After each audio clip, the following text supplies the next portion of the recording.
हरिओम मित्रों, आप सभी का हिंदी बाय गणेश एकेडमी में स्वागत है। मैं गणेश यादव आप सभी के लिए यूजीसी नेट, जीआरएफ और झारखंड जेट के लिए इकाई 9 लेकर आए हैं, जिसके अंतर्गत हिंदी निबंध का टॉपिक दिया गया है।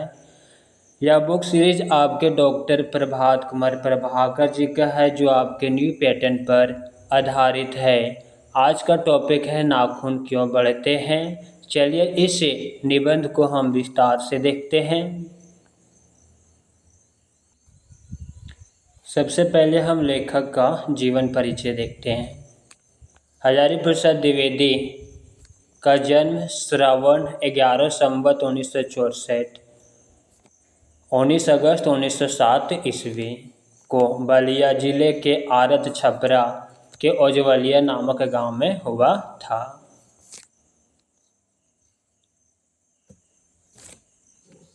द्विवेदी जी का बचपन का नाम वेदनाथ द्विवेदी था।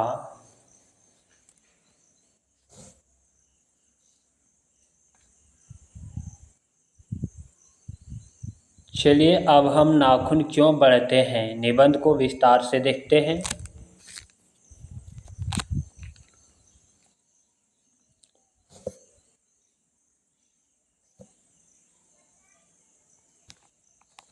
डॉक्टर हजारी प्रसाद द्विवेदी रचित नाखून क्यों बढ़ते हैं निबंध उनके निबंध कल्पलता 1951 ईस्वी से लिया गया है। कल्पलता निबंध संग्रह में कुल 20 निबंध है, जिनमें आम फिर बोरा गए और नाखून क्यों बढ़ते हैं अति महत्वपूर्ण है।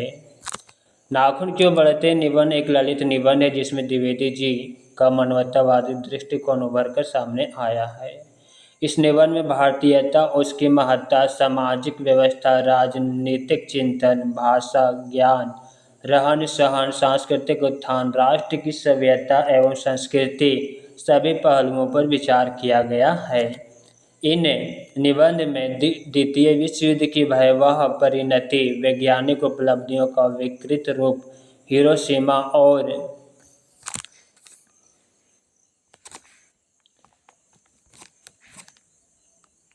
नागासाकी की जघन्य घटनाओं के रूप में भी प्रस्तुत किया गया। वस्तुतः इस निबंध का विषय मानव संस्कृति के कर्मिक विकास और विज्ञान के आलोक में उत्तरोत्तर बढ़ती नरसंहार की गाथा है। निबंध में नाखून क्यों बढ़ते हैं यह सवाल लेखक से उनकी छोटी लड़की पूछती है। वस्तुतः नाखून का बढ़ना हमारे पाशविकता का परिचायक है और यही पाशविकता हिंसक का प्रतीक है। आज भी नाखूनों का लगातार बढ़ते रहना लाखों वर्ष पूर्व नाखूनों और उस पर निर्भर रहने वाले मनुष्य का द्योतक है, जो इन्हीं नाखून दांतों से अपनी हिंसा को अंजाम देता था। निबंध में लेखक कहते हैं कि जिस तरह आज बच्चों को नाखून ना काटने के लिए डांट पड़ती है, उसी तरह लाखों वर्ष पूर्व नाखून काटने या टूट जाने पर डांट पड़ती होगी। हजारी प्रसाद द्विवेदी ने नाखून को निर्लज, अपराधी और बेहाय की संज्ञा दी है। निबंध में प्राणी विज्ञान के अनुसार नाखून का बढ़ना मानव की सहज वृत्ति और नाखून का काटना मनुष्यता की निशानी है। लेखक का विचार है कि बदलते परिवेश में मनुष्य जब नाखून नहीं चाहता, किंतु प्रकृति उसे जिलाए जा रही है। लेखक नाखून के माध्यम से यह बताना चाहता है कि मनुष्य जितना विकास कर दे, लेकिन उसके भीतर की पशुता जब तक नहीं मरेगी, तब तक विध्वंसक और विनाशक कदम बढ़ता रहेगा, जो संपूर्ण सृष्टि के लिए हानिकारक है। लेखक ने निबंध में बताया है कि मनुष्य द्वारा बार बार नाखून को काटना उसकी पाशविकता को काटने का प्रतीक है।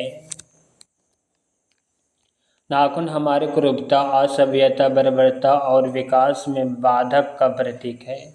निबंध में लेखक ने यह भी बताया है कि वात्स्यायन के कामसूत्र से पता चलता है कि 2000 वर्ष पूर्व भारतीय नाखूनों को सजाते संवारते भी थे। उस समय नाखूनों की आकृति त्रिकोण, वर्तुलाकार, चंद्राकार, दंतुल आदि हुआ करती थी। लोग नाखूनों को मोम और अलता से लाल और चिकना बनाते थे। लेखक कहते हैं कि उस समय गौड़ देश के लोग बड़े बड़े नाखूनों को पसंद करते थे और दक्षिण में रहने वाले लोग छोटे छोटे नखों को। निबंध में लेखक यह सवाल करता है कि आखिर मनुष्य किस ओर बढ़ रहा है, पशुता की ओर या मनुष्यता की ओर। अस्त्र शस्त्र की होड़ में लगा मानव वस्तुतः पशुता की ओर बढ़ रहा है। निबंध में देश की आज़ादी के लिए लेखक दो शब्दों की मीमांसा करते हैं, एक इंडिपेंडेंट और दूसरा स्वतंत्रता। लेखक इंडिपेंडेंट का अर्थ अधीनता या किसी भी अधीनता का अभाव बताया और स्वाधीनता का अर्थ अपने ही अधीन रहना बताया है। लेखक देश की आज़ादी के लिए स्वाधीनता शब्द का प्रयोग पर बल देते हैं। लेखक इस निबंध में एक प्रसंग में कहते हैं कि बंदरिया मनुष्य का आदर्श नहीं बन सकती। निबंध में बंदरिया एक पुरातन परंपरा के प्रतीक के रूप में आई है, जिसके बारे में स्वयं द्विवेदी जी कहते हैं, जो कुछ हमारा पुराना है, जो कुछ हमारा विशेष है, हमारी पहचान है, धरोहर है, उससे हम चिपटे रहे। पुराने का मोह सदैव हितकारी नहीं होता है। मरे हुए बच्चे को गोद में लेकर जिस प्रकार बंदरिया घूमती फिरती है, वह कभी हमारा आदर्श नहीं बन सकती। इस निबंध में लेखक ने एक बूढ़े का जिक्र किया जो महात्मा गांधी का प्रतीक है। लेखक ने इस निबंध में उन्नति के लिए दो शब्दों का प्रयोग किया, सफलता और चरितार्थ है। अद्यापि दोनों शब्द अलग अलग अर्थ और भाव के द्योतक हैं। लेखक नाखून क्यों बढ़ते हैं इस निबंध में भारत की सभ्यता संस्कृति की ओर व्यापक दृष्टि डालती है। निबंध की शुरुआत में लेखक कहते हैं कि कुछ लाख वर्ष पहले मनुष्य जंगली थे।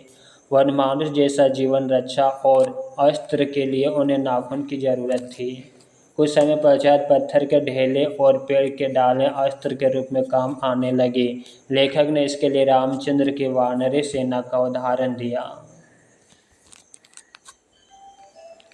बाद में हड्डियों के भी हथियार बने। इस हथियारों में सबसे मजबूत और ऐतिहासिक हथियार महर्षि दधीचि के हड्डियों का बना वज्र, जो इंद्र के पास था। मनुष्य और आगे बढ़ा तब धातु के हथियार बनाए। देवता लोग भी मनुष्य से सहायता इसलिए लेते थे कि उनके पास लोहे के हथियार थे। निबंध का अंत इस श्लेषात्मक और सकारात्मक वाक्य से होता है, कम वक्त नाखून बढ़ते हैं तो बढ़े, मनुष्य उन्हें बढ़ने नहीं देगा। अब हम महत्वपूर्ण कथन को देखते हैं। मनुष्य की मनुष्यता यही है कि वह सबके दुख सुख को सहानुभूति के साथ देखता है। एक बुढ़ा था, उसने कहा था, बाहर नहीं भीतर की ओर देखो, हिंसा को मन से दूर करो, मिथ्या को हटाओ, क्रोध और द्वेष को दूर करो, प्रेम की बात सोचो। बुढ़ा महात्मा गांधी।